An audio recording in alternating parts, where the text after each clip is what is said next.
choisi Jésus pour guider ma vie. Mon bien-aimé Jésus, il est à moi, je suis à lui. J'ai choisi Jésus pour guider ma vie. Mon bien-aimé Jésus, il est à moi, je suis à lui.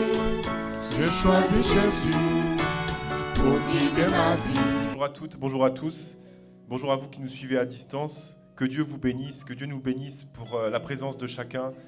Nous sommes en joie d'être réunis parce que ce matin, nous allons élever notre Seigneur, celui à qui un jour on a dit oui pour son appel, celui qui nous a sauvés, celui qui nous a fait connaître son amour. Alors ce matin, nous ne venons pas pour une religion, pour un homme, pour un système, mais nous venons pour servir Jésus-Christ, pour nous souvenir tout ce qu'il nous a fait, tout ce qu'il nous fait chaque jour, tout ce bien qu'il nous apporte. Il nous a fait connaître la vérité, il nous fait cheminer dans les sentiers de justice, et c'est ce qui fait que notre vie maintenant, elle est en sécurité. Quels que soient les déboires de ce monde, nous sommes maintenant dans la vérité, et c'est ça qui fait la différence entre ce qu'on fait ce matin, entre Jésus-Christ, sur lequel on se concentre, que ce que font les religions. Certains vont prier de manière automatique, avec des chapelets, sans finalement avoir le cœur attaché à Dieu ou qui recherchent Dieu. Mais nous, ce matin, nous voulons rechercher la communion réelle avec notre Seigneur. Il nous a dit de le chercher de tout notre cœur. Alors ce matin, nous allons chanter ces chants de tout notre cœur et nous allons prier ensemble pour que Dieu lui-même bénisse ce temps, que nous puissions tous être en communion avec lui, que nos cœurs soient attachés à lui, et qu'il nous nourrisse spirituellement, qu'il nous apporte tout ce dont nous avons besoin pour tenir ferme dans la foi, parce que c'est ça notre plus grande richesse. Prions le Seigneur. Éternel Dieu, nous sommes heureux, Seigneur, ce matin d'être ici, Seigneur, pour te servir, les yeux fixés sur toi seul, Seigneur, non pas pour un système, non pas pour une religion, non pas pour des règles spirituelles, non pas par mysticisme, mais parce que nous savons que tu es notre Seigneur, notre Sauveur. Tu nous as fait connaître la vérité, Seigneur. Tu nous as fait connaître ce qui est juste. Et ce matin, Seigneur, nous voulons que nos cœurs soient attachés à toi par ces chants que nous allons t'apporter. Nous voulons que toutes ces paroles que nous allons prononcer te glorifient, Seigneur, te couronnent de gloire et qu'elles viennent aussi, Seigneur, nous nourrir spirituellement, qu'elles viennent aussi nous rassurer dans notre foi, nous fortifier, Seigneur, parce que nous en avons besoin. Nous voulons tenir ferme, Seigneur, dans la foi jusqu'au bout. Faire de notre foi notre vrai combat sur cette terre, Seigneur. Merci de conduire ce temps de louange et d'adoration, que nous puissions être en communion avec toi, Seigneur. Merci, Seigneur Dieu. Nous allons prendre le premier chant, Jésus, ami de mon âme. Que Dieu soit béni. Jésus, ami de mon âme, ton regard est un feu dévorant.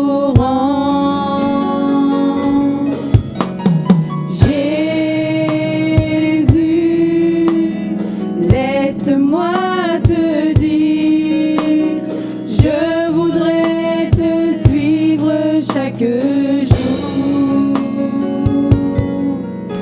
Car d'âge en âge, tu es le maître de l'histoire.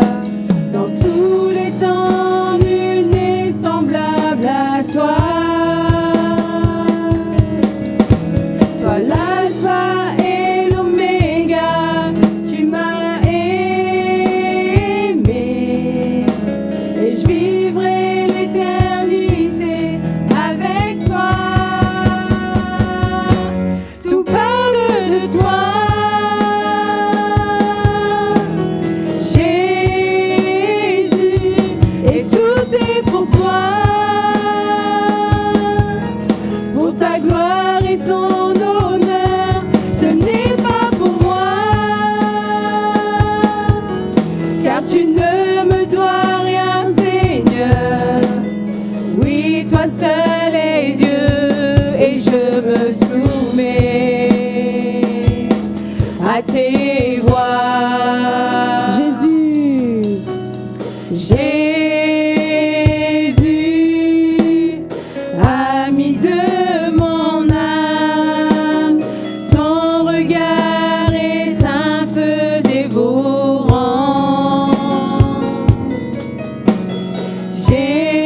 ta gloire et ton honneur. Ce n'est pas pour moi, car tu ne me dois rien, Seigneur. Oui, toi seul est Dieu, et je me soumets à tes voies. Tout parle de toi. Tout parle de toi, Jésus, et tout est pour toi. Pour ta gloire et ton honneur, ce n'est pas pour moi, car tu ne me dois rien, Seigneur. Oui, toi seul est Dieu, et je me soumets à tes voies. Tout parle de toi. Tout parle de toi, Jésus, et tout est pour toi. Pour ta gloire et ton honneur, ce n'est pas pour moi, car tu ne me dois rien, Seigneur. Oui, toi seul est Dieu, et je me soumets à tes voies. Oui, toi seul est Dieu, Seigneur. Oui, toi seul est Dieu, et je me soumets à tes voies. Bien-aimé, le Seigneur a dit que celui qu'il aime, c'est celui qui observe sa parole et qui la met en pratique. Quand nous disons nous nous soumettons à ses voies, prenons vraiment soin de sa parole pour vraiment savoir ce que le Seigneur attend de nous. Et c'est à travers sa parole que nous pourrons être vraiment concentrés sur lui et pouvoir aussi être transformés à son image. Que le Seigneur nous soutienne. Il nous a appelés ses amis. Faisons de lui notre ami aussi, l'ami de notre âme. Recherchons-le chaque jour. Faisons de lui notre trésor, parce qu'en lui, il y a les meilleurs, tous les bienfaits que notre âme a besoin. On ne les trouvera pas dans ce monde, ni dans les biens physiques, matériels, mais en Jésus seul. Nous avons la vraie richesse, celle qui est éternelle. Merci Seigneur. Nous allons prendre le prochain chant. Jésus, ton nom est le plus beau. C'est le chant numéro 190.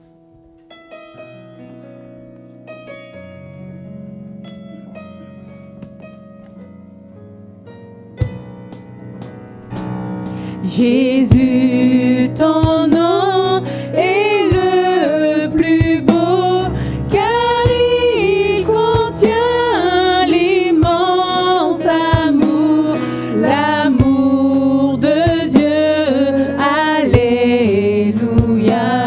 Jésus, Jésus, ton nom est le plus beau, car il contient l'immense amour.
Seigneur. Pourquoi nous te louons, Seigneur?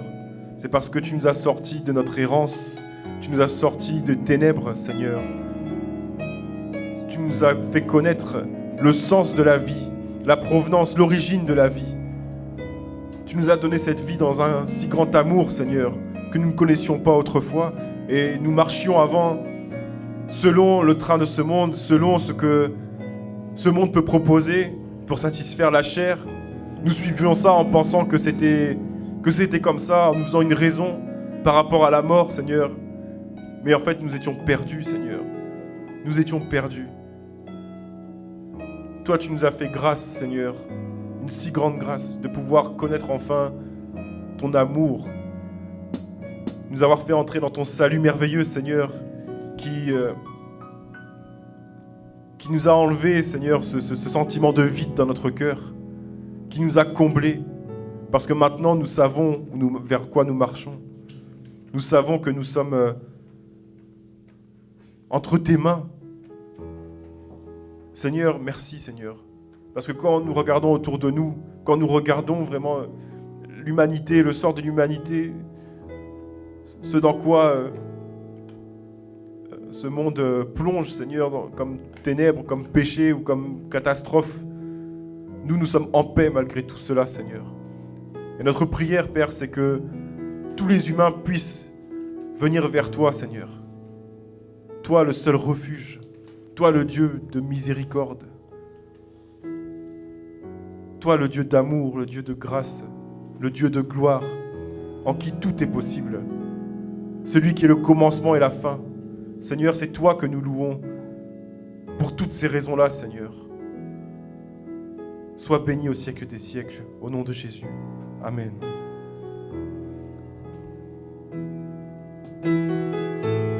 Oh, quel bonheur d'être en Jésus-Christ. Nous allons chanter ce chant, quel bonheur de le connaître, chant numéro 279.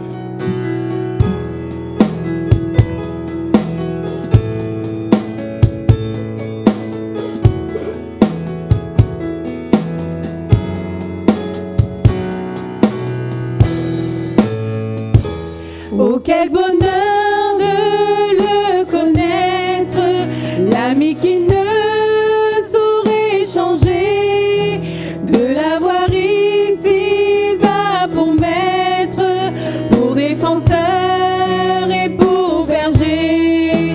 Chantons, chantons, d'un cœur joyeux, le grand amour du Rédempteur.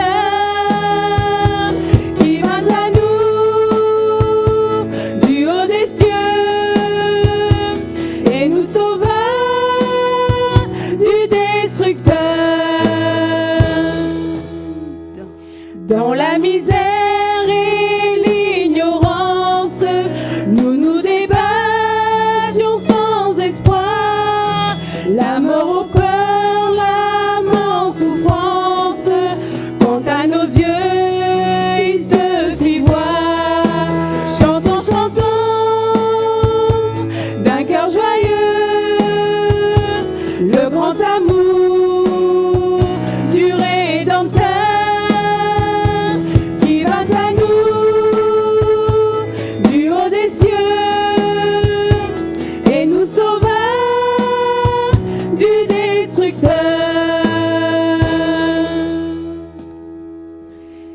Il nous apporte à la lumière la victoire et la liberté. L'ennemi mordit la poussière, quand un jour Satan fut denté. Chantons, chantons, d'un cœur joyeux, le grand amour du Rédempteur.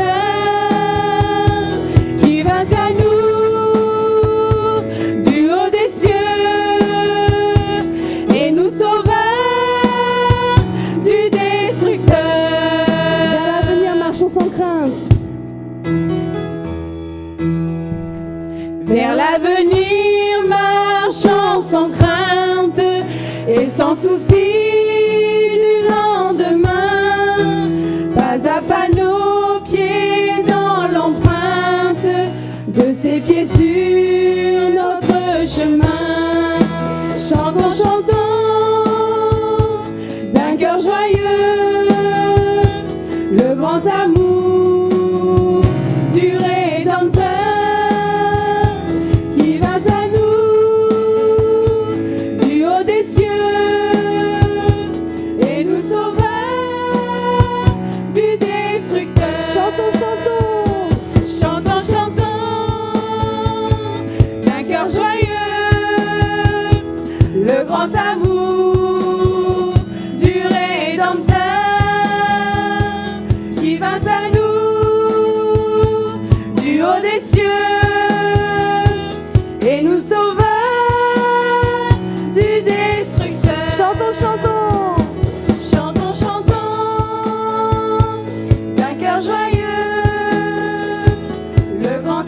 destructeur.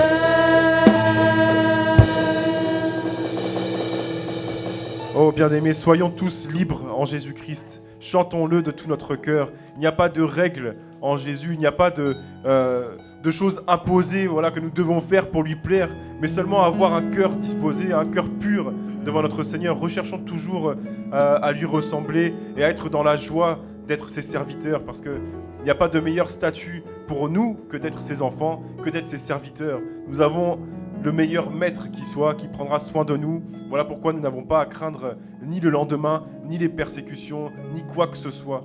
Parce qu'il n'y a rien qui est au-dessus de Jésus-Christ. En lui, même si nous venons un jour à mourir à cause de notre foi, nous serons justifiés. Et derrière, c'est le paradis, c'est la vie éternelle, dans la joie de notre Seigneur, dans la louange éternelle, dans la félicité. N'ayons crainte de servir le Seigneur. Et j'aimerais aussi dire que lorsque nous nous présentons devant le Seigneur, le dimanche, quand nous venons au culte, eh bien, faisons-le vraiment dans une optique de communion avec nos frères et sœurs, avec notre Seigneur, pour, comme Jésus disait dans la prière, dans Jean 17, que nous puissions être un avec notre Père. Voilà pourquoi je nous appelle que s'il y a dans notre cœur des choses qui ne vont pas, des mauvais sentiments, peut-être vers un bien-aimé, vers un frère, vers une sœur, que nous puissions prier le Seigneur pour qu'il mette cela en lumière et que nous réglions ça, quoi. Parce que, comme disait Jésus, eh bien, il n'agrée pas les offrandes des personnes qui ont des cœurs tortueux, mais il nous recommande d'abord d'aller nous mettre en règle avec nos frères et sœurs, d'être en paix avec nos bien-aimés. Et ce n'est pas pour rien que le Seigneur nous dit dans le premier commandement, de l'aimer de tout notre cœur, de toute notre âme, de toute notre pensée, et d'aimer notre prochain comme nous-mêmes. C'est aussi important. Alors bien-aimés, ne venons pas au culte, ne venons pas servir le Seigneur en cherchant une relation individuelle, égoïste avec Dieu. Ce n'est pas ça qui l'agrée. C'est le tout, c'est l'Église, c'est la communion avec les enfants de Dieu. C'est ça qui compte. Donc que le Seigneur nous aide chaque jour aussi à nous faire serviteurs des uns des autres, à nous supporter les uns les autres, à nous améliorer à l'image du Seigneur à travers nos relations avec chacun. Que Dieu nous aide pour cela. Et nous allons chanter ce chant « Crée en moi un cœur pur » pour que toute once de tout rejeton de mauvaises choses puisse être anéantie au nom de Jésus-Christ. Crée en moi un cœur pur. Chant numéro 162.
allons prier ensemble pour que le Seigneur purifie notre cœur de toute once d'orgueil, de toute peut-être voilà, des choses qui ne sont pas réglées. Vraiment, remettons notre cœur au pied du Seigneur et qu'il nous purifie au nom de Jésus. Éternel Dieu, nous venons te prier, Seigneur, parce que nous ne sommes pas parfaits, Seigneur. Nous cheminons dans ce monde parfois en récoltant des choses que nous refusons de lâcher, d'abandonner, Seigneur. Et parfois, c'est ça qui nous masque même de vivre ta gloire au quotidien, Seigneur. Nous prions pour que tu purifies notre cœur de toute mauvaise chose, de toute once d'orgueil, Seigneur, de tout ce qui ne te glorifie pas. Nous rejetons cela au nom de Jésus. Nous te prions, Seigneur, pour que nos cœurs soient purifiés devant toi, Seigneur, que nos cœurs soient simples et humbles à ton image, Seigneur, afin que nous puissions entrer dans tes voies, faire ta volonté comme toi tu l'as choisi, et que nous ne venions pas bloquer, Seigneur, les plans que tu as pour nous, Seigneur. Purifie-nous, Seigneur, nous avons besoin de toi, Père éternel. Merci, Seigneur, de nous aider, au nom de Jésus-Christ. Amen. Merci, Seigneur. Bien-aimés, nous sommes des soldats du Seigneur, et notre mission, c'est de faire de toutes les nations des disciples. Notre mission, c'est de témoigner de la vérité, là où le Seigneur nous place chaque jour, dans nos familles, au travail, n'importe où, dans la rue ou dans l'appel que Dieu nous a donné. Et je nous rappelle que vraiment, le Seigneur attend de nous que nous marchions dans l'humilité par rapport à cette mission-là. Il n'y a rien que nous avons nous-mêmes par nos propres forces. Tout nous a été donné par le Seigneur. Alors servons-le vraiment avec humilité et soyons heureux de là où il nous place pour le servir, pour annoncer sa parole. Nous sommes une cohorte, nous sommes une armée, l'armée de l'Éternel, et nous avons déjà la victoire. Nous sommes heureux parce que nous connaissons déjà la fin, et la fin est heureuse pour nous. Alors servons-le vraiment dans l'allégresse. Et pour ce prochain chant, Debout Sainte Cohorte, nous allons aussi prendre la Sainte Seine comme le recommande notre Seigneur, pour nous souvenir de ce sacrifice à la croix qui nous a ôtés du péché, qui nous a libérés. Le Seigneur, Dieu lui-même, a donné sa vie pour nous, pour que cela soit possible. Alors, réacceptons cette alliance avec notre Dieu ce matin, à travers cette Sainte Seine. Debout Sainte Cohorte, chant numéro 73.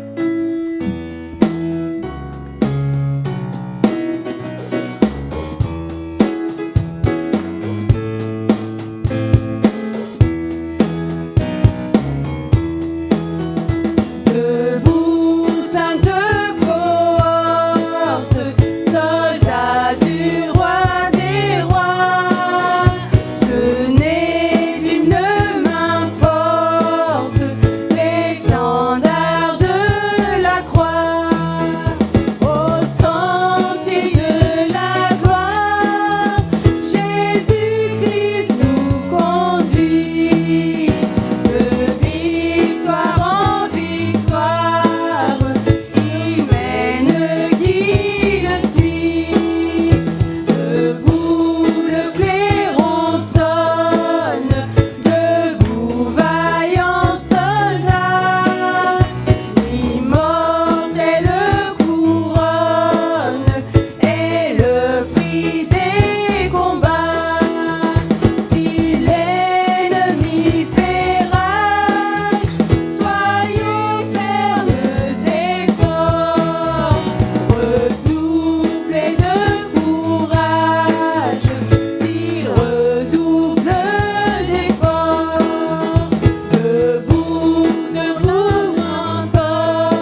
Amen. Bien-aimés, soyons heureux d'être les soldats du Seigneur et nous n'avons pas besoin d'avoir des armures visibles, d'avoir des conditions physiques ou je ne sais quoi. Mais comme je disais tout à l'heure, c'est accepter là où le Seigneur nous place et accepter son appel, témoigner de lui, témoigner de la vérité. Et j'oubliais de dire aussi la prière, intercéder aussi pour tout ce qui peut nous toucher dans ce monde, tout ce qui doit être réglé. N'hésitons pas à remettre tous les sujets à notre Seigneur, même ceux qui nous semblent humainement élevés, car en réalité, pour le Seigneur, rien n'est au-dessus de lui. Aucun sujet n'est au-dessus du Seigneur. On peut prier pour le salut de toute une nation. On peut prier pour que le cancer disparaisse du monde. N'hésitons pas à prier pour tous ces sujets-là, à combattre dans la prière aussi. C'est vraiment important, bien-aimé. Et moi, je n'ai jamais fait l'armée vraiment dans ce pays, mais je suis heureux de faire partie de l'armée du Seigneur Dieu. J'ai vraiment le sentiment d'être un soldat, et lorsque nous annonçons l'évangile dans la rue, ou lorsque il y a ce combat-là que nous menons qui est vraiment important. Et comme dit le chant que nous venons de chanter, déjà brille l'aurore à l'horizon lointain. C'est-à-dire que nous voyons déjà la gloire de Dieu, nous voyons déjà la victoire parce que nous la connaissons d'avance. Donc c'est qu'un bon investissement que nous faisons en étant soldats de l'Éternel.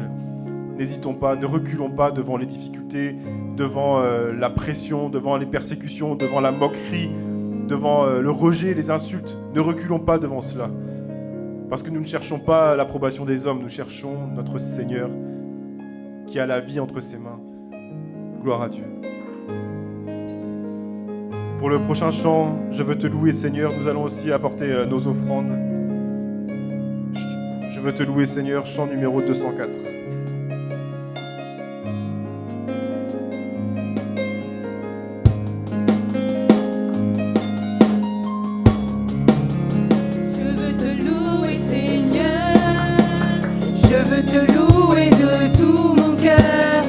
T'apporter en ce jour ma reconnaissance et mon amour. Je veux te louer Seigneur, je veux te louer de tout mon cœur et t'apporter en ce jour ma reconnaissance et mon amour. Je veux te louer Seigneur, je veux te louer de tout mon cœur et t'apporter en ce jour ma reconnaissance et mon amour. Tous les jours de ma vie, je veux te dire merci. Oh, reçois en ce jour ma reconnaissance et mon amour. Tous les jours de ma vie, je veux te dire merci. Oh, reçois en ce jour ma reconnaissance et mon amour. Je veux te louer Seigneur, je veux te louer de tout mon cœur et t'apporter en ce jour ma reconnaissance et mon amour. Je veux te louer Seigneur, je veux te louer de tout mon cœur et t'apporter en ce jour ma reconnaissance et mon amour. Tous les jours de ma vie, je veux te dire merci. Oh, reçois en ce jour ma reconnaissance et mon amour. Tous les jours de ma vie, je veux te dire merci. Oh, reçois en ce jour ma reconnaissance et mon amour. Je veux te louer Seigneur, je veux te louer de tout mon cœur et t'apporter en ce jour ma reconnaissance et mon amour. Je veux te louer Seigneur, je veux te louer de tout mon cœur et t'apporter en ce jour ma reconnaissance et mon amour. Tous les jours de ma vie, je veux te dire merci. Oh, reçois en ce jour ma reconnaissance et mon amour. Tous les jours de ma vie, je veux te dire merci. Oh, reçois en ce jour ma reconnaissance et mon amour. Tous les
S'il y a des bien-aimés qui veulent s'exprimer, qui peuvent le faire.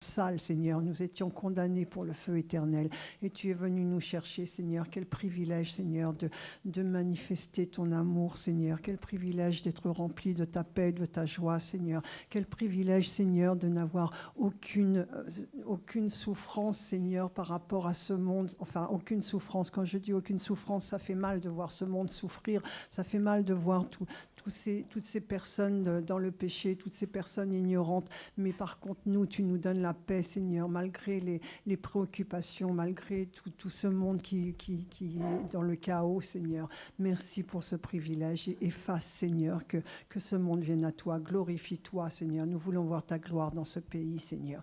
Viens régner, Seigneur, dans nos cœurs, mais viens régner dans ce pays, Seigneur, dans le nom de Jésus. Amen.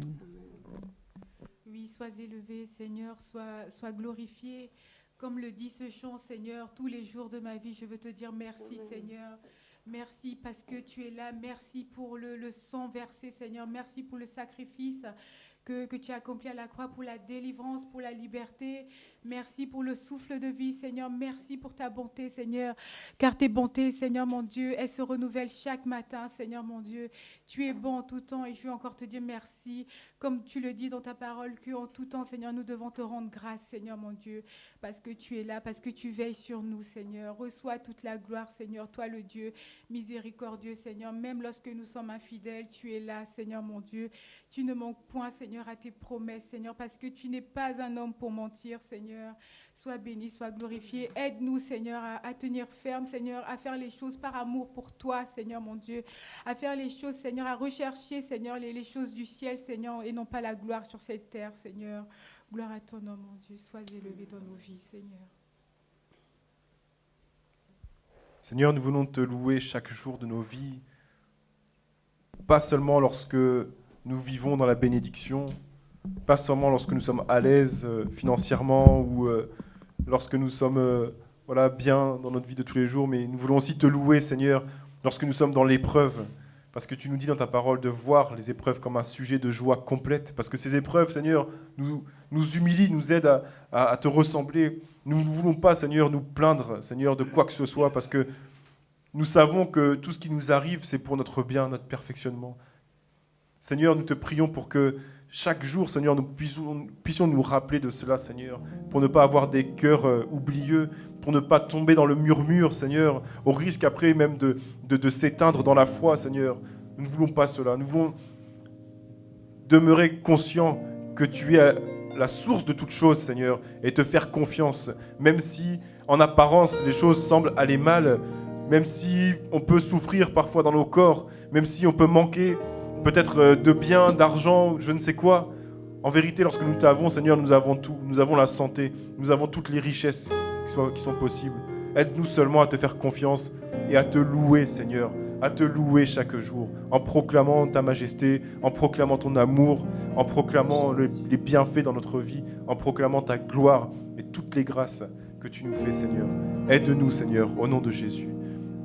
Seigneur, nous te bénissons pour les offrandes. Seigneur, nous te prions que tu nous donnes la sagesse de les utiliser pour ta gloire, pour l'avancement de ton royaume et non pour autre chose, Seigneur. Merci, Seigneur. Nous allons prendre le dernier chant. Alléluia, Amen. Chant numéro 11. Amen.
Gloire à ton nom, grand Dieu. Nous te bénissons, Seigneur, pour tous les bienfaits que tu nous apportes, Seigneur. Merci parce que en toi, nous avons la vie, en toi, nous avons la joie et le bonheur éternel. Nous te bénissons, Seigneur, et nous te recommandons ce temps d'étude de ta parole. Nous te prions pour que nos cœurs soient réceptifs à ta parole, Seigneur, que nos cœurs s'empressent d'accepter ta parole. Nous te prions pour notre bien-aimé, Seigneur, qui va apporter cette parole, que tu le bénisses, Seigneur, que tu le revêts de ton autorité, éternel Dieu, de ton Esprit Saint, afin qu'il n'y ait rien d'humain qui vienne interrompre ou gâcher quoi que ce soit, Seigneur, qui vient de toi. Nous te remettons toutes choses au nom de Jésus-Christ et nous te bénissons pour ce temps de louange, Seigneur. Sois glorifié au siècle des siècles. Amen. Amen.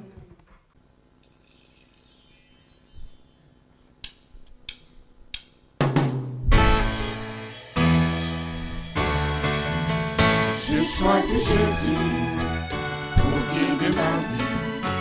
Mon bien-aimé Jésus, il est à moi, je suis à lui. J'ai choisi Jésus pour guider ma vie. Mon bien-aimé Jésus, il est à moi, je suis à lui. Gloire à Dieu, nous bénissons le Seigneur qui nous accorde de pouvoir être dans sa présence pour le célébrer, et nous voulons prier pour recommander ce temps entre les mains du Seigneur, pour qu'il nous parle. Seigneur, merci de te révéler à nous, merci de nous parler, Seigneur. Nous avons besoin de toi et nous avons soif de ta parole, Seigneur. Transforme-nous à l'écoute de ta parole, Seigneur, au nom de Jésus. Amen. Nous lisons notre passage principal dans Luc au chapitre 23. Luc 23.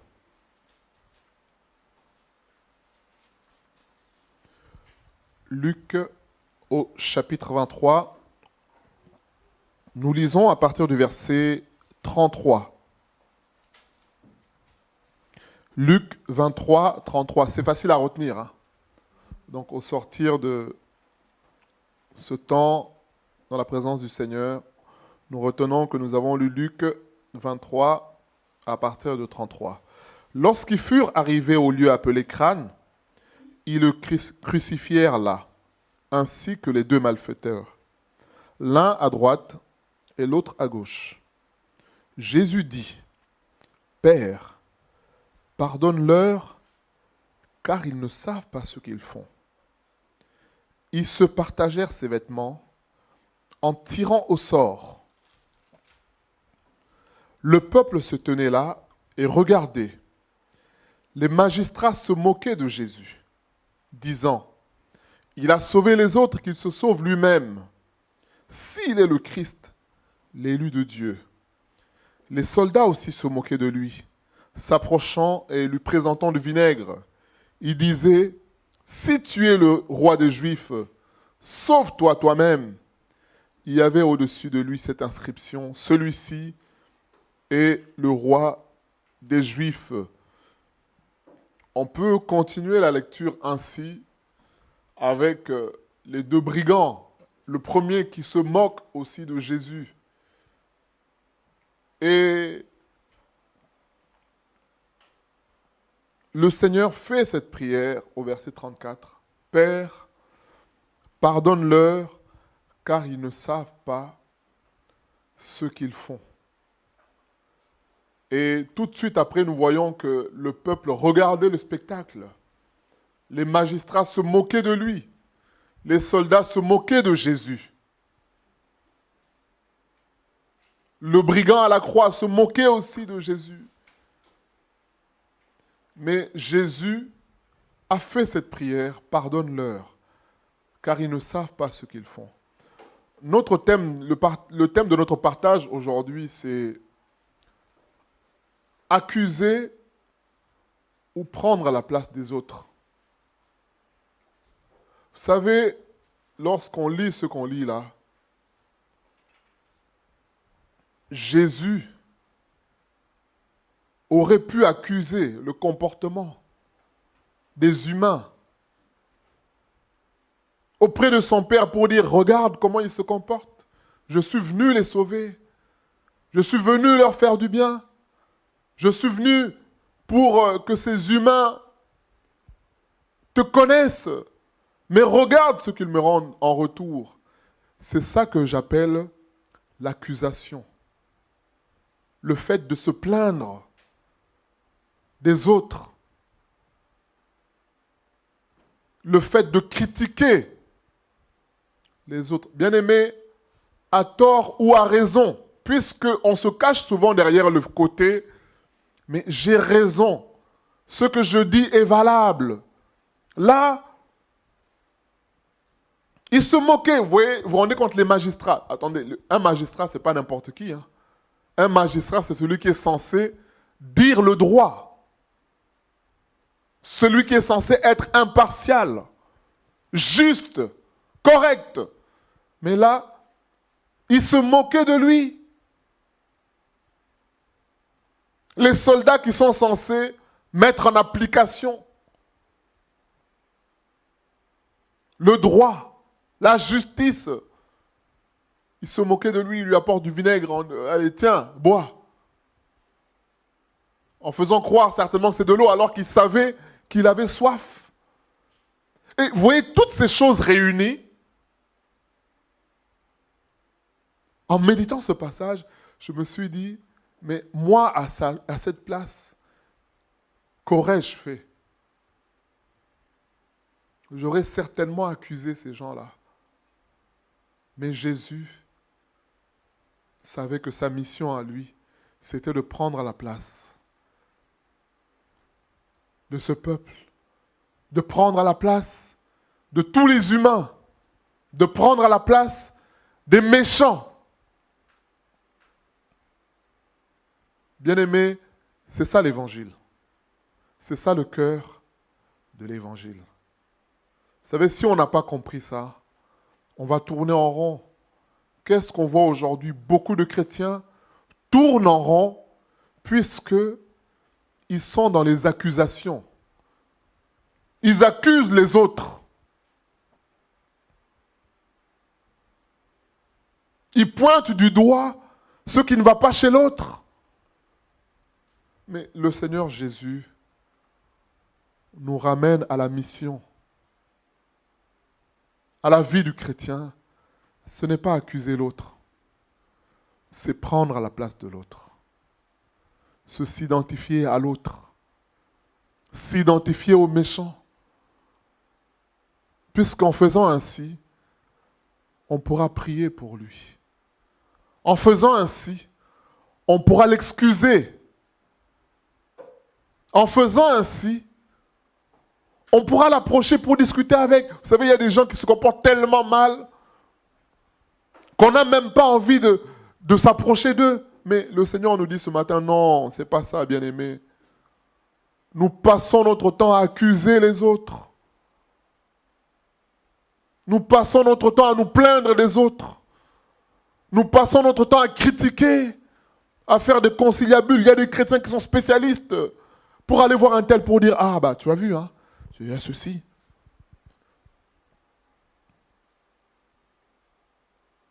Tu as vu l'autre, il préfère celui-là. L'autre, il préfère être avec un tel. L'autre, bien aimé, tout ça sont... Quand on parle d'accusation, ce n'est pas forcément des choses où on pointe des gens. Mais non, parfois, on pointe du doigt des attitudes qui nous incommodent, des choses qui nous dérangent. C'est ça que j'appelle accusation, bien aimé. Et j'ai bien dit que ça peut être à raison.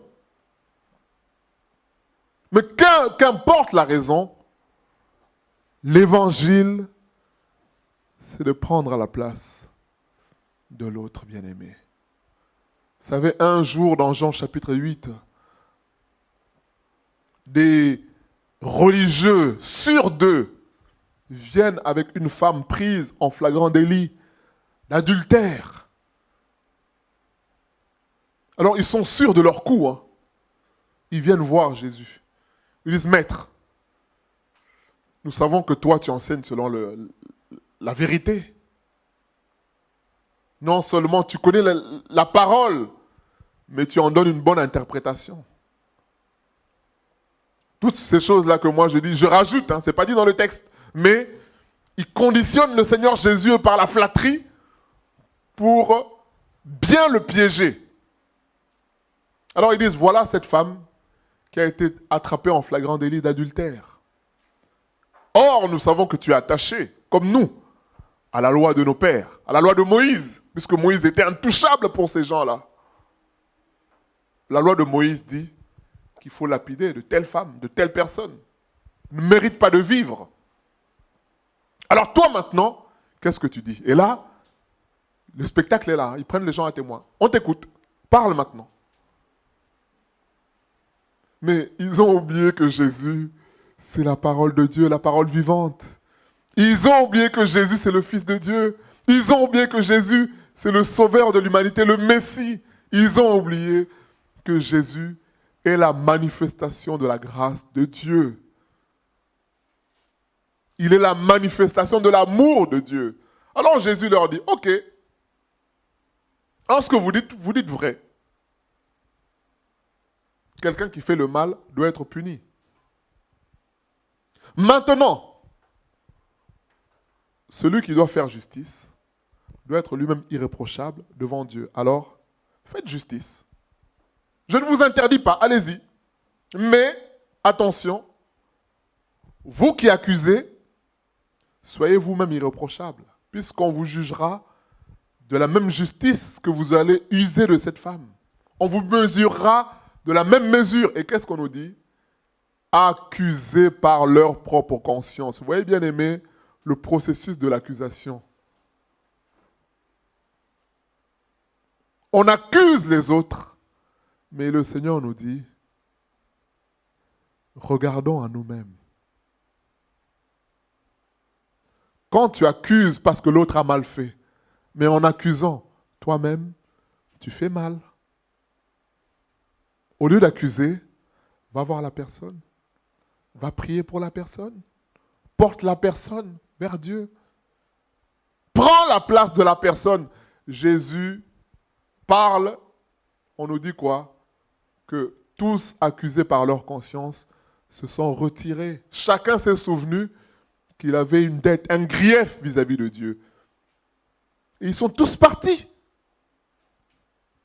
Ah, Jésus regarde la famille des femmes. Mais où sont ceux qui t'accusaient? La femme dit, mais ils sont tous partis. Peut-être que la femme était comme Jésus, la tête baissée. Puisque Jésus a donné le feu vert, lapidez-la. Donc elle était comme ça, la tête baissée. Mais à sa grande surprise, elle se rend compte que les accusateurs sont tous partis. Jésus dit, femme, va. Moi non plus, je ne te condamne pas. Va et ne pêche plus. Bien-aimé, c'est ça l'évangile. Bien souvent, nous passons du temps à regarder aux autres. Je ne dis pas qu'on ne peut pas pointer du doigt la mauvaise chose que l'autre fait. Non, ce n'est pas ça que je dis. Ce que je dis, c'est que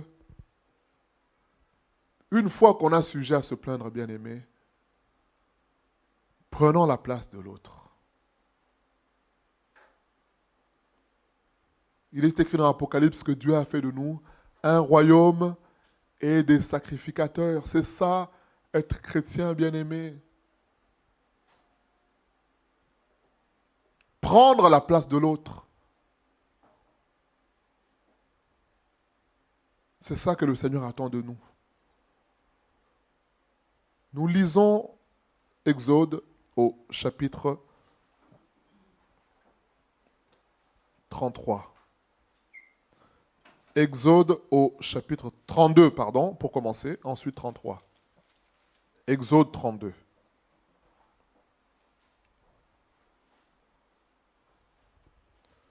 À partir du verset 30. Exode 32. Le lendemain, Moïse dit au peuple, « Vous avez commis un grand péché. Je vais maintenant monter vers l'Éternel. J'obtiendrai peut-être le pardon de vos péchés. » Moïse retourna vers l'Éternel et dit, « Ah, ce peuple a commis un grand péché. Ils se sont fait un dieu d'or. Pardonne maintenant leurs péchés, sinon efface-moi de ton livre que tu as écrit. » L'Éternel dit à Moïse, « C'est celui qui a péché contre moi que j'effacerai de mon livre. Va donc, conduis ce peuple où je t'ai dit, voici mon ange marchera devant toi, mais au jour de ma vengeance, je les punirai de leurs péchés. Nous allons au chapitre 33, au verset 12. Moïse dit à l'Éternel, voici tu fais monter ce peuple, et tu ne me fais pas connaître qui tu enverras avec moi. Cependant tu as dit, je te connais par ton nom, tu as trouvé grâce à mes yeux. Maintenant, si j'ai trouvé grâce à tes yeux, fais-moi connaître tes voies, alors je te connaîtrai, et je trouverai encore grâce à tes yeux. Considère que cette nation est ton peuple. Alors, lisons, ça m'a beaucoup interpellé, verset 14. L'Éternel, vous voyez, Moïse prie. Qu'est-ce qui se passe? Donc, on va reprendre le verset 14, 33. Le peuple, Moïse est dans la présence de Dieu, à la montagne. Et avec Josué, ils entendent un tumulte, un grand bruit. Alors Moïse dit, oh, ce bruit-là est bizarre. Ce n'est pas un bruit de guerre. C'est certainement un bruit de réjouissance. Mais qu'est-ce qui s'est passé? Moïse est allé dans la présence de Dieu et le peuple a estimé qu'il était trop long. Alors il va voir Aaron pour lui dire, écoute, ce Moïse-là, il est allé, mais ça fait longtemps. Alors fais-nous un Dieu d'or, un veau d'or que nous allons adorer. Et lorsque Moïse descend, il est en colère de voir... Non, Dieu dit à Moïse, va voir le peuple que tu as sorti d'Égypte. Il s'est fait un Dieu en veau d'or. Et Moïse est irrité quand il descend, il voit les choses ainsi. Alors il est en colère. Il reprend le peuple. Mais une fois qu'il a fait ça, il va prier pour dire à Dieu, Seigneur, aie pitié de ton peuple. Et nous, le Seigneur lui dit, écoute, celui qui a péché, il mourra. Mais moi, je te fais grâce à toi. Et vous voyez le combat que Moïse, le bras de fer que Moïse engage avec Dieu. Verset 14, nous lisons. L'Éternel répondit, je marcherai moi-même avec toi et je te donnerai du repos. Moïse dit quoi au verset d'avant, 13, considère que cette nation est ton peuple. Mais Dieu lui dit quoi au verset 14, écoute Moïse, je te connais et je marcherai moi-même avec toi, je te donnerai du repos. Vous voyez bien aimé la nuance, hein? Moïse parle du peuple, Dieu lui parle de lui. Verset 15, Moïse lui dit, si tu ne marches pas toi-même avec nous, ne nous fais point partir d'ici. Bien aimé, ça m'a interpellé. Vous voyez, c'est un détail, mais qui est important. Dieu lui dit à Moïse, moi je vais traiter avec toi. Le peuple est mauvais. Moïse dit à Dieu, mais non, ne traite pas avec moi, traite avec nous. Et au verset 32, on a lu, il dit, si tu ne me pardonnes pas, si tu ne pardonnes pas, le peuple, alors ne tiens pas compte de moi, ne me mets pas dans ton livre de vie. Et Dieu lui dit, Moïse lui dit, verset 15, si tu ne marches pas toi-même avec nous, ne nous fais point partir d'ici.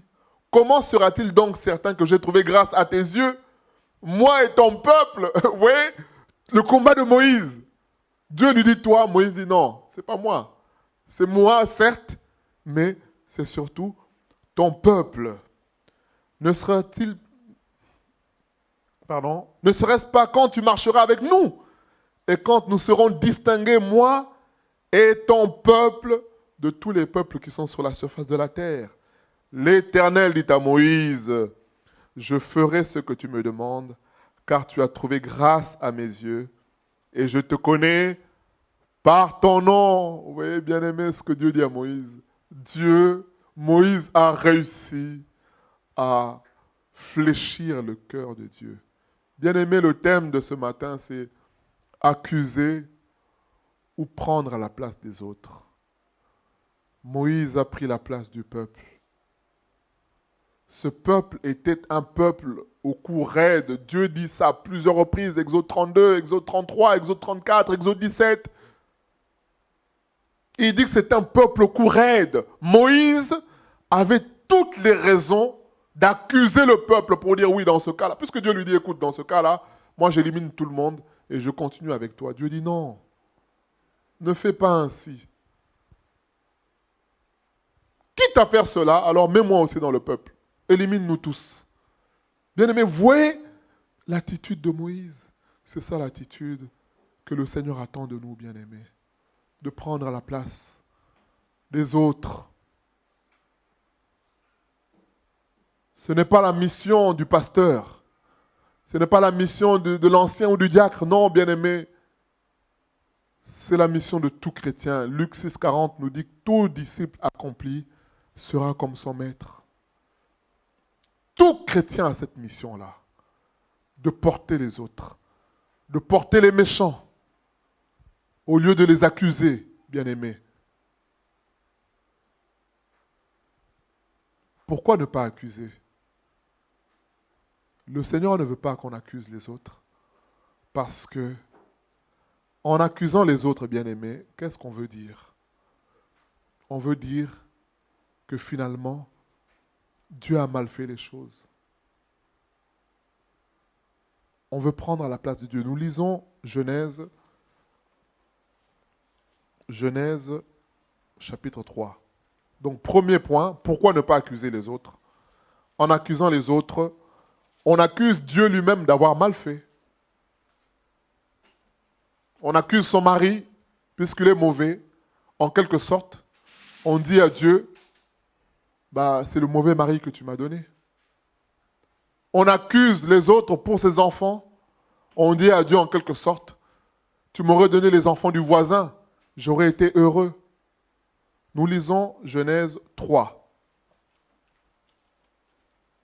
6 à 12.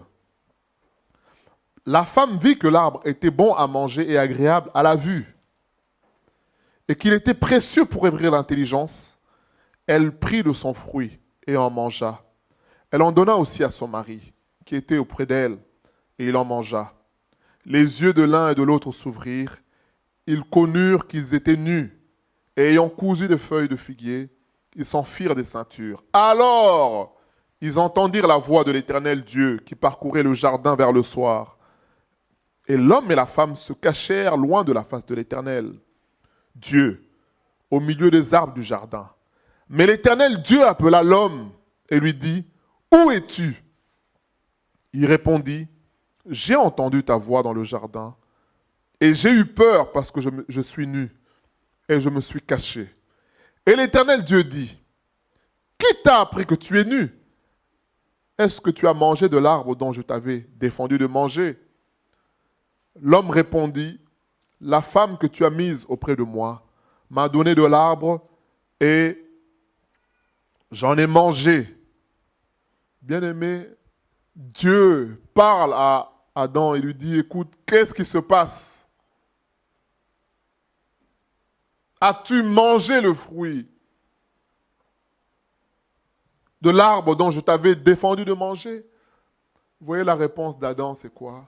Il dit, écoute, la femme que tu as mise, toi, c'est toi qui as mis cette femme à côté de moi.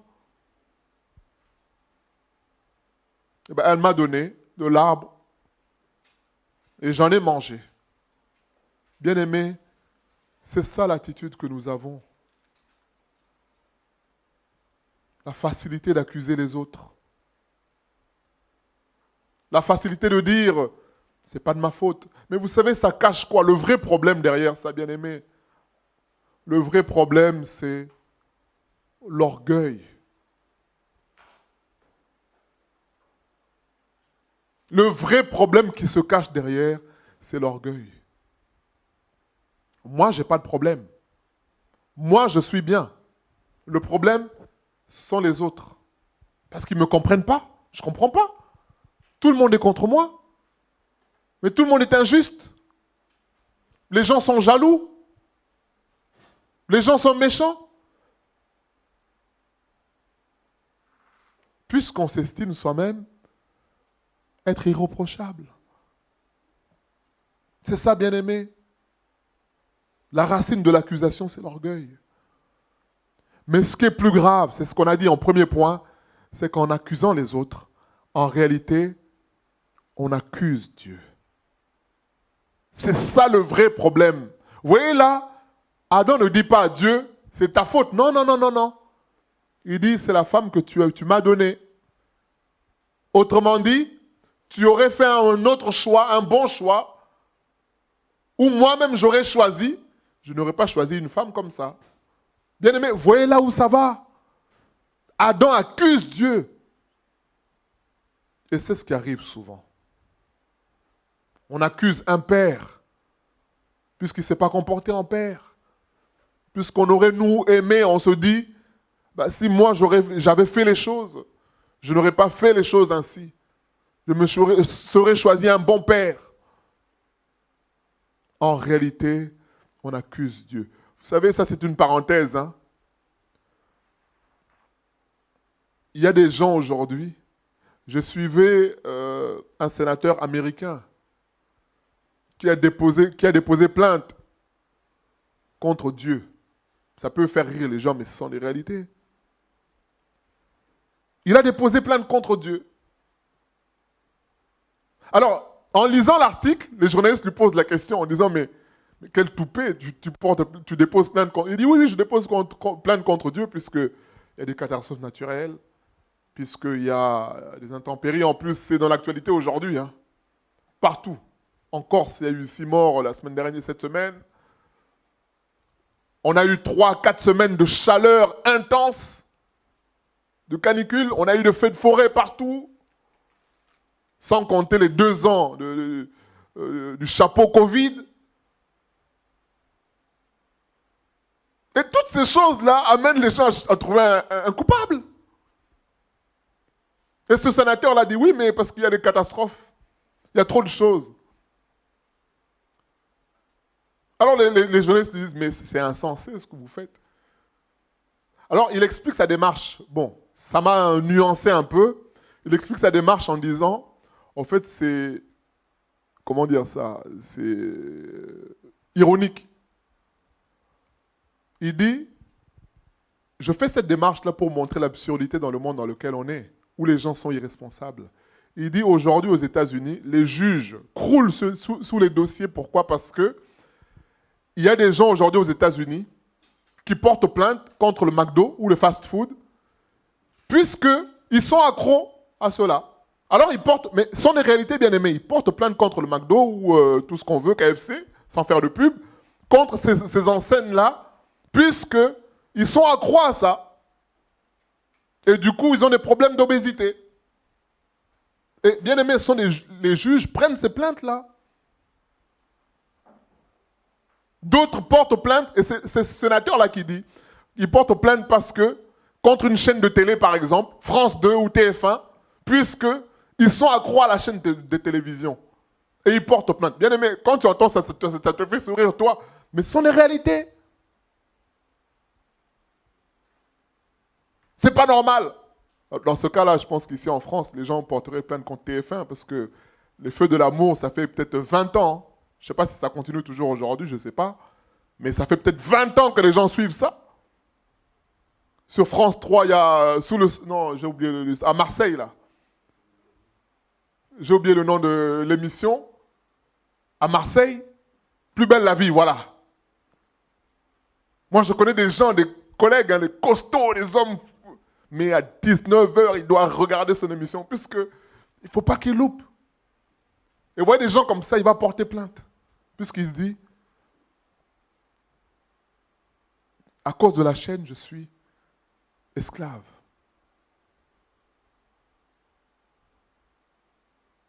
En Roumanie, il y a un homme qui a tué quelqu'un. Mais juste avant ça, il s'est fait baptiser, je crois, dans l'église orthodoxe. Et c'était un homme très coléreux. Il a tué quelqu'un et lorsqu'il se présente devant les juges lui disent, bon, voilà les chefs d'inculpation. Il encourt 20 ans, je crois.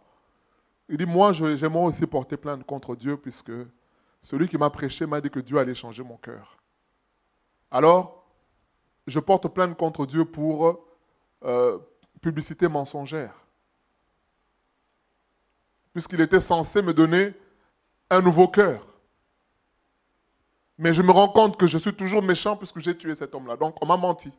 Bien aimé, vous voyez, j'ai pris cette parenthèse-là pour nous montrer qu'en réalité, accuser les autres, c'est accuser Dieu lui-même. Et Dieu ne veut pas ça. Dieu veut qu'on soit humble. Deuxième point, pourquoi ne pas accuser les autres? Puisque accuser les autres, c'est entrer dans le rôle de Satan. Apocalypse 12, 10, nous lisons.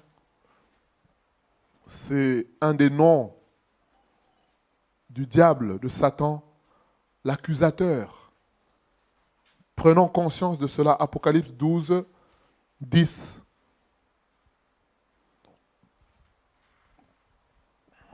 Nous lisons.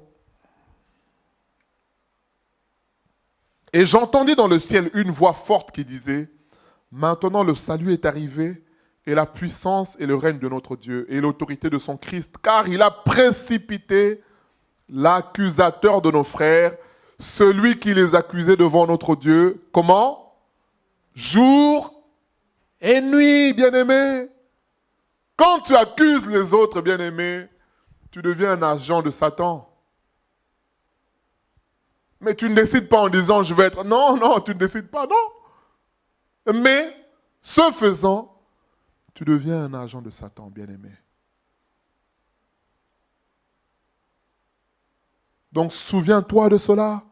Apocalypse 12, 10, on nous dit que c'est le diable qui accuse. Comme il a accusé Job, faussement, en disant à Dieu, est-ce de manière désintéressée? Pourtant, Job était correct. Il vient voir pour Dieu pour lui dire, non. Est-ce que tu penses vraiment qu'il est sincère?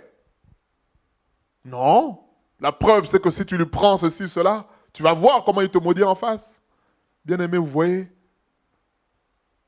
accuser les autres, c'est donner accès au diable. C'est ce qui fait qu'il y a des gens qui sont chrétiens depuis 30 ans.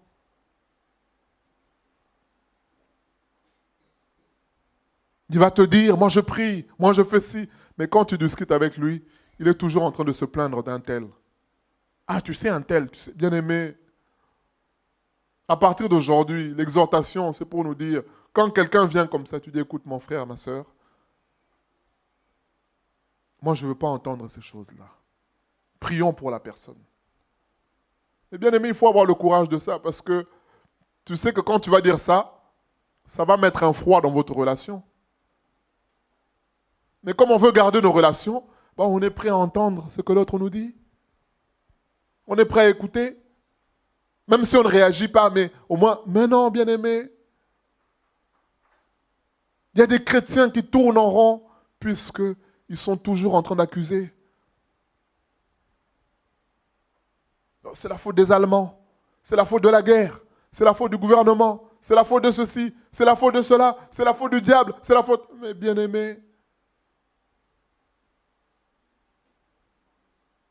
au lieu d'accuser les autres, faisons comme le Seigneur bien-aimé. Puisqu'accuser les autres, c'est ça. Satan. C'est là son travail. Alors il n'a même pas besoin d'attaquer directement les gens puisqu'il sait que les chrétiens entre eux, ils vont s'accuser. Entre eux, ils vont s'entretuer.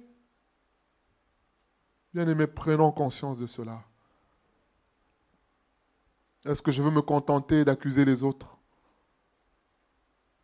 Ou est-ce que je veux me contenter de prendre leur place? Troisième point. Pourquoi ne pas accuser les autres, bien-aimés? Nous lisons Genèse 50, c'est la leçon que notre aîné Joseph a compris. Genèse 50, à partir du verset 15. Quand les frères de Joseph virent que leur père était mort, ils dirent, « Si Joseph nous prenait en haine et nous rendait tout le mal que nous lui avons fait, et ils firent dire à Joseph, « Ton père a donné cet ordre avant de mourir. Vous parlerez ainsi à Joseph. Oh, pardonne le crime de tes frères et leurs péchés, car ils t'ont fait du mal. Pardonne maintenant le péché de tes serviteurs, des serviteurs, du Dieu de ton père. Joseph pleura en entendant ces paroles. Ses frères vinrent eux-mêmes se prosterner devant lui. Et ils dirent, nous sommes tes serviteurs. Joseph leur dit, soyez sans crainte, car suis-je à la place de Dieu? Vous voyez bien aimé tout ce qu'on a dit. Accuser les autres, c'est vouloir prendre à la place de Dieu. Il dit non, moi je ne suis pas à la place de Dieu. Vous aviez, verset 20, médité de me faire du mal. Dieu l'a changé en bien pour accomplir ce qui arrive aujourd'hui. Pour sauver la vie à un peuple nombreux. Soyez donc sans crainte. Je vous entretiendrai, vous et vos enfants. Et il les consola en parlant à leur cœur. Bien-aimés, vous voyez là, Joseph parle à leur cœur. Joseph se met à pleurer. Là, bien-aimés, là c'est un dialogue de cœur à cœur. C'est plus un dialogue entre frères, sœurs, frères, cousins. Non, là c'est un dialogue de cœur à cœur. Joseph a compris que, troisième point, Dieu se sert des autres pour notre perfectionnement. Dieu se sert de l'attitude des autres pour nous amener à ressembler à Jésus. De sorte que quand nous on ressemble à Jésus, on peut maintenant avoir l'attitude de miséricorde et de grâce vis-à-vis des autres. Bien-aimés, c'est le point le plus important, bien-aimés, de ce matin. Au lieu de chercher à comprendre, vous savez, avec les si, on peut refaire le monde, comme on dit. Si les choses étaient différentes, si j'étais né dans telle famille, si j'avais si j'étais blanc, si j'étais noir. Bien-aimé, on a des accusations partout. Ah, il y a trop de racisme. Alors celui qui est noir, excusez-moi, il va se plaindre du racisme qu'il subit de la part des blancs.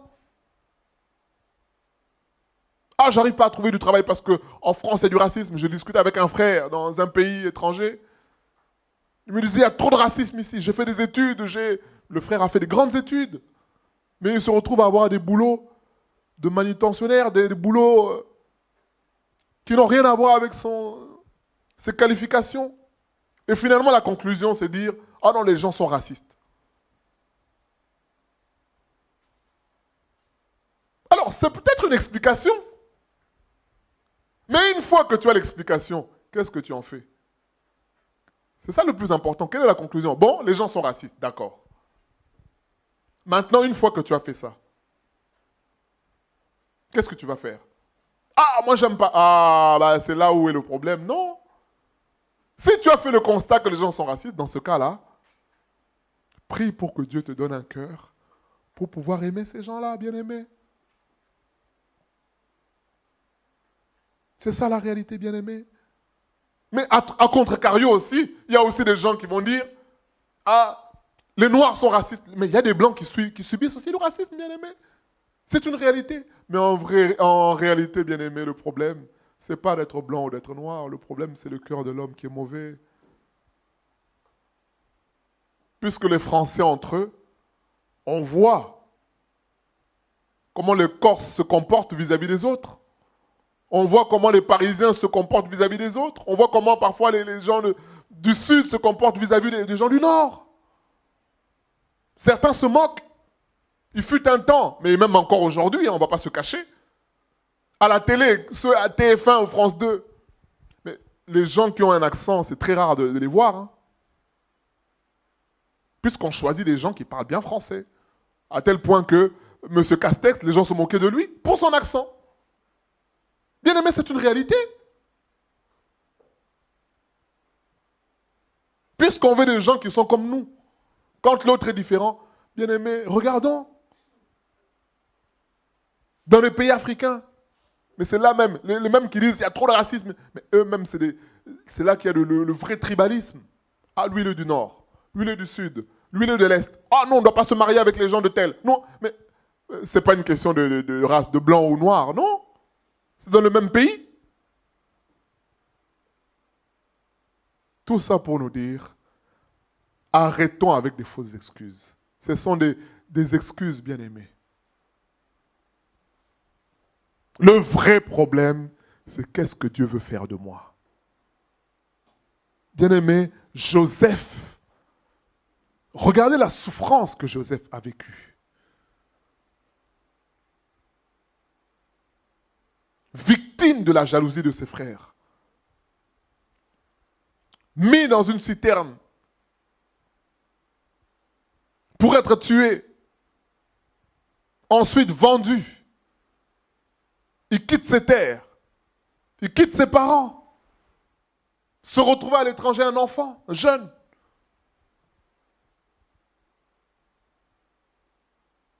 Chemin faisant, accusé de viol. Se retrouver en prison. Bien-aimé, vous voyez, moi je me mettrais à la place de Joseph, je me dirais quoi? Tout ça c'est de la faute de mes frères. Tout ce qui m'arrive aujourd'hui, c'est parce que mes frères sont jaloux. Mais Joseph a compris que tout ce que Dieu a permis, Dieu s'en est servi pour le construire lui. Mais non seulement ça, pour sauver les autres. C'est ça, bien-aimé, la volonté de Dieu. Tu estimes que les gens sont mauvais. Bien-aimé, ce n'est pas un homme qui va t'empêcher de trouver du travail, si Dieu veut que tu trouves du travail. Ce n'est pas un gouvernement. Mais, bien-aimé, nous sommes tous chrétiens, on a des histoires autour de nous. De la puissance de Dieu. Il y a des gens qui ont travaillé à des endroits où on vous dit non, pour travailler à cet endroit-là, il faut être français. Il faut avoir la nationalité. Mais il y a des gens qui ont travaillé dans ces endroits sans avoir la nationalité. Mais n'est-ce pas la grandeur de Dieu, bien-aimé? N'est-ce pas la puissance de Dieu? Il y a des gens qui ont eu des fonctions sans avoir le diplôme. Mais on vient te chercher, pourtant il y a des gens qui sont diplômés pour te donner cette fonction-là. Alors quand ça va mal, on dit ah non, non, non, non, non, ça. Mais bien-aimé, arrêtons d'accuser les autres.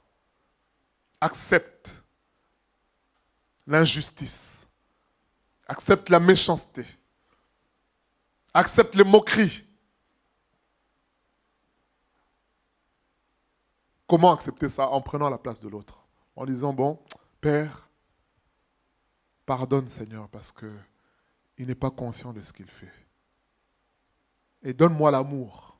Beaucoup d'amour pour supporter, pour aimer cette personne-là, au lieu d'accuser bien-aimé. C'est ça l'exhortation du Seigneur ce matin. Prenons la place des autres. Comment? Matthieu 7,12 nous dit quoi? Tout ce que vous voulez que les hommes fassent pour vous, vous faites quoi? Faites de même. C'est ça, bien-aimé. Ah, moi, on ne m'appelle jamais. Alors, au lieu d'aller se plaindre auprès de 2-3 personnes, ah, t'as vu, hein? Eux, ils s'appellent toujours entre eux. Moi, on ne m'appelle jamais. Mais tu te plains qu'on ne t'appelle pas. Alors toi, commence par appeler les autres. À force d'appeler l'autre 1 fois, 2 fois, 3 fois, mais l'autre aura aussi le réflexe de t'appeler. Vous savez, il y a des gens qui ne font pas des choses, pas parce qu'ils sont méchants, mauvais, mais parce qu'ils n'y pensent pas simplement, tout simplement. Ah, les gens vont toujours chez les autres. Chez moi, il n'y a personne. Mais oui, mais commence par inviter les gens. Il y a des gens qui n'invitent pas les gens chez eux parce que ils pensent qu'ils ne seront pas en mesure de cuisiner et de bien recevoir les gens. Ils se disent, ah, l'autre a mis la barre tellement haut, alors moi, chez moi, je n'invite jamais personne. Mais qui t'a dit que les gens pour venir chez toi, ils doivent être... Mais non. On peut venir nuit de prière, on peut venir après-midi prendre un goûter. Ou même, comme on dit en France ici, bon, chacun ramène quelque chose. Mais les gens ne font pas, mais ils sont toujours en train d'accuser. Bien-aimé, Matthieu 7,12. Ce que tu veux que les autres fassent, toi commence. Ah, mais lui, il dit jamais bonjour. Hein. Ah, la nouvelle génération, C'est abusé, excusez-moi le terme. Hein. Mais toi, tu vois qu'il ne dit jamais bonjour. Bah, toi, prends le devant, va dire bonjour. Une fois. Va dire bonjour 2 fois. Va dire bonjour 3 fois. Tu verras que la 4e fois, même s'il ne vient pas, il va te faire un signe de la tête comme ça. Vous savez, il y a des gens qui sont tellement d'orgueil que tu lui dis bonjour tous les jours, ils se sentent redevables. Alors, la prochaine fois que vous voyez, de trottoir à trottoir, il bouge juste la tête comme ça. Ou il fait un sourire. Mais tu as gagné le sourire.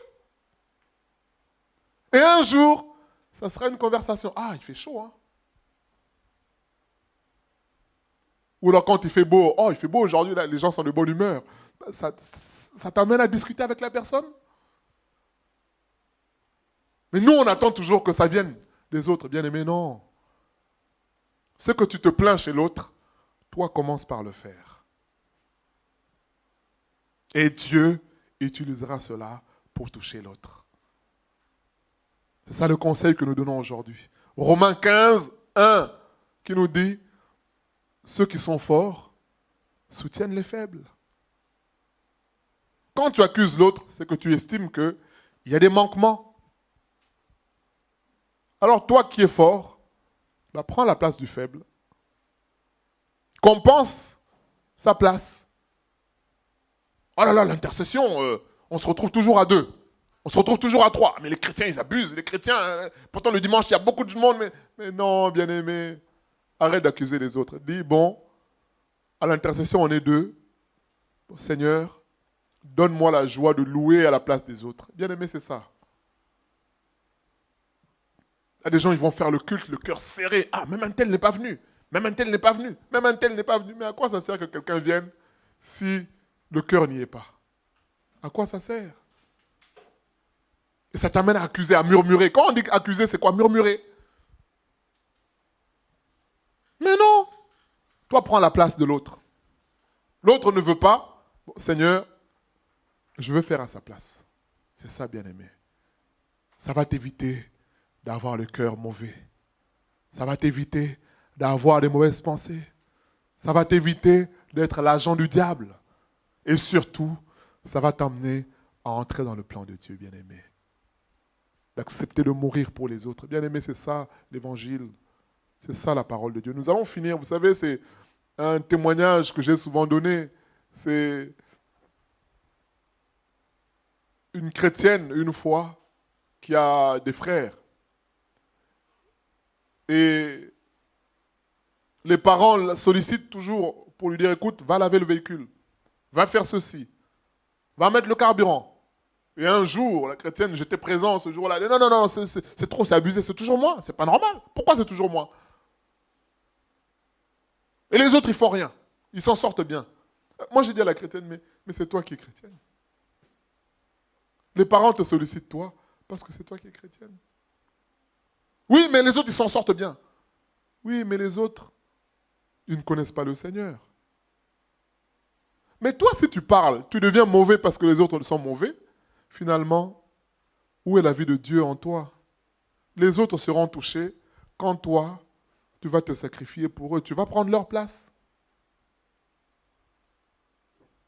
Et bien aimé, cette réponse-là, moi, ça m'a édifié, moi-même, je me suis dit, effectivement, c'est comme ça que nous sommes. Ah non, si je fais encore, l'autre va abuser. Non. L'autre, il s'en sort toujours bien. Oui, mais l'autre, il fait rien. Oui, mais l'autre, il fait rien. Oui, mais l'autre, il fait rien. Mais ce n'est pas question de l'autre. C'est question de moi, j'obéis. C'est ça, bien-aimé. Souvent, on regarde toujours, mais c'est toujours à moi qu'on demande. Mais oui, mais on te demande à toi, vous savez. À celui à qui on donne, on demandera aussi. C'est ça la réalité, bien-aimé. Au travail, le sale boulot, c'est toujours toi. Oh, le patron, il exagère.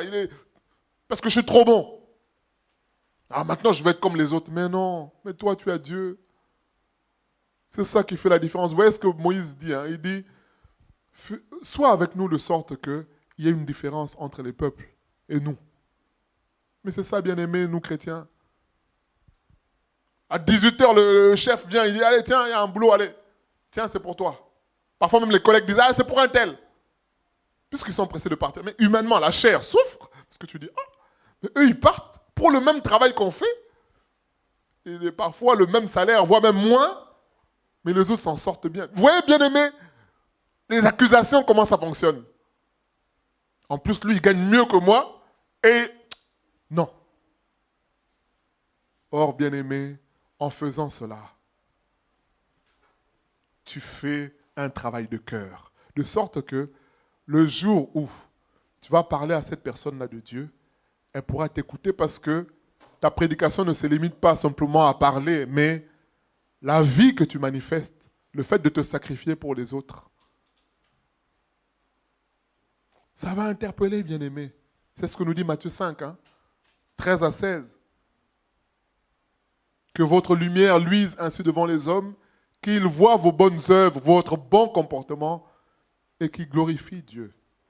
Peut-être qu'ils ne se convertiront pas dans l'immédiat, mais au fond d'eux, ils sauront que on n'est pas pareil. Ils sauront ça. Ils sauront qu'on n'est pas pareil. C'est ça, bien-aimé. Et souvent, on se plaint, on veut les quitter. On veut la justice. On veut, mais bien-aimé, dans ce cas-là, vous voyez tout ce qu'on dit là, ça veut dire que Dieu est injuste. Puisqu'en réalité, nous ne sommes pas tous équitables. Il y en a qui sont grands, il y en a qui sont petits, il y en a qui mangent beaucoup, qui ne grossissent pas, il y en a qui mangent très peu, mais qui sont en surpoids. Donc finalement, il n'y a pas d'équité. La nature elle-même nous enseigne qu'il n'y a pas d'équité. Alors non, on veut, mais non. Acceptons, bien-aimés, la vie chrétienne, c'est se sacrifier pour les autres.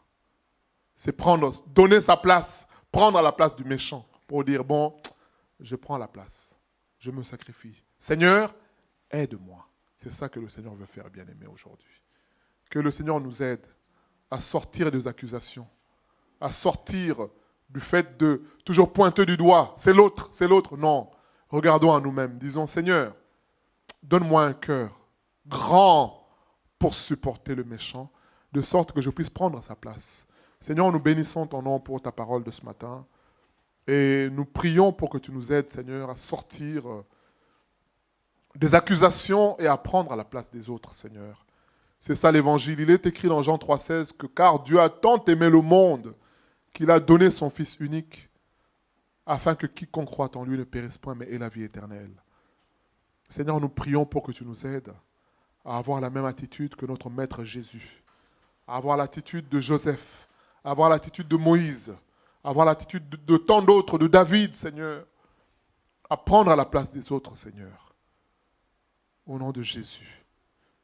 Pardonne-nous, Seigneur, pour toutes les fois où nous prenons plaisir, Seigneur, à accuser les autres. Toutes les fois où notre chair, parfois, se réjouit de la facilité, puisque c'est la facilité, Seigneur, de trouver un coupable. Seigneur, nous prions pour que tu nous délivres de cela. Fais-nous grâce ce matin, Seigneur. Donne-nous, Seigneur, ton cœur. Transforme-nous, Seigneur. Mets en nous l'esprit de sacrifice pour les autres. Au nom de Jésus-Christ. Amen. Que Dieu nous bénisse. Je laisse la place aux annonces. Au nom de Jésus.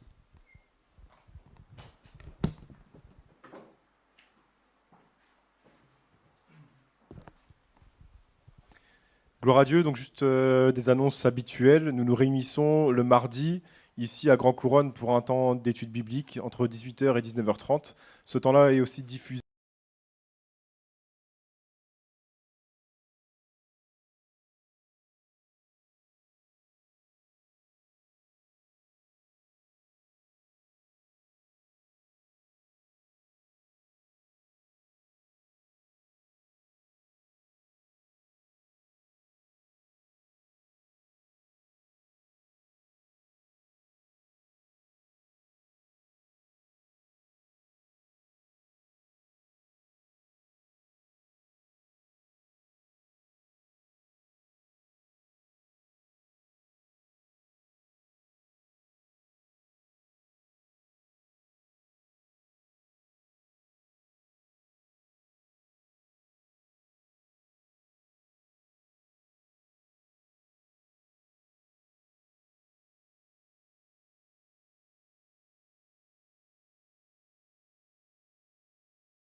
demander de nous lever. On va prier ensemble pour remettre le reste de la journée entre les mains du Seigneur, tout ce qui va suivre, les activités. Éternel Dieu, nous te disons merci pour ce culte, Seigneur. Nous ne voulons pas que tout s'arrête lorsque les caméras seront éteintes ou quand ce culte sera fini. Nous voulons demeurer attachés à toi toute la semaine, Seigneur, partout où tu nous places, Seigneur. Nous voulons être chrétiens chaque jour, à chaque minute, être attentifs à ta voix, Seigneur. Aide-nous, Seigneur, à retenir ce que nous avons compris ce matin, que nos cœurs soient transformés à ton image, Seigneur, pour que nous puissions prendre la place, Seigneur, des autres, plutôt que de nous positionner en accusateurs, Seigneur. Nous te prions pour que tu nous bénisses. Nous te remettons le temps de communion fraternelle qui va suivre et nous te prions, Seigneur, de purifier tous les aliments que nous allons prendre. Et nous te remercions aussi, Seigneur, d'avoir pourvu à tout cela. Sois glorifié et béni pour tous les siècles, Seigneur. Sois connu de tous les humains de cette terre, éternel Dieu. Au nom de Jésus-Christ. Amen.